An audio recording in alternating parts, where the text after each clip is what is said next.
When someone asks us a question, we naturally want to respond.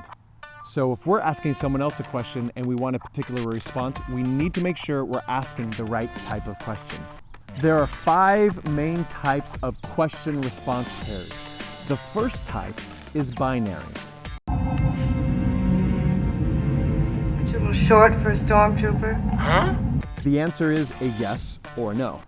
Are we there yet? No. Are we there yet? No. Are we there yet? No. Are we there yet? No. Are we there yet? No. In a discussion, these are the most elementary questions with the most elementary responses.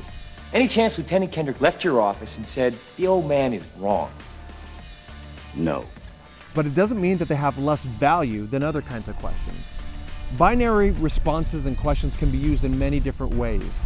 In fact, you can have a statement that's masked as a question. A moment ago, you said that you ordered Lieutenant Kendrick to tell his men that Santiago wasn't to be touched. That's right. Sometimes, however, the response isn't just a yes or no. And Lieutenant Kendrick was clear on what you wanted? Crystal. And in this case, it's crystal, which means, obviously, yes. Bueller. Bueller. Bueller. Bueller. The classic binary question here was actually, Ferris Bueller, are you here? To which, if the answer were yes, he would have said here. And silence in this case means no, because obviously Ferris Bueller was not at school.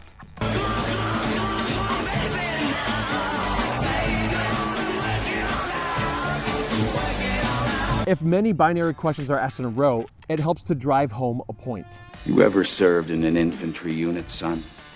No, sir. Ever served in a forward area? No, sir. Ever put your life in another man's hands? Asked him to put his life in yours? No, sir. Sometimes binary questions are meant to put a nail in the coffin just to get a solid answer.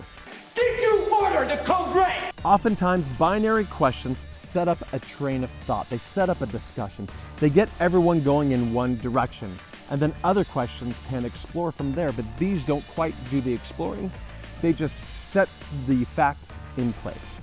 Although binary questions can be really powerful, there is some danger that we're all too familiar with. In a meeting, in a class, or even when lecturing children, if we are lazy about the questions we ask, it is easy to use obvious questions that only solicit binary responses and put the audience into a mental stupor where they actually stop listening to you. In essence, you bore them to death and mentally lose them, and your whole point is lost. They sit there quietly, and in the back of their mind they are thinking, seriously? Did you just ask me that question? I'm not going to waste my breath answering that one. I'd rather sit in dead silence.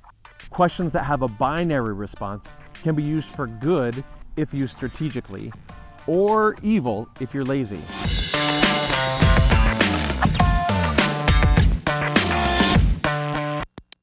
Are you telling me that you built a time machine out of a DeLorean?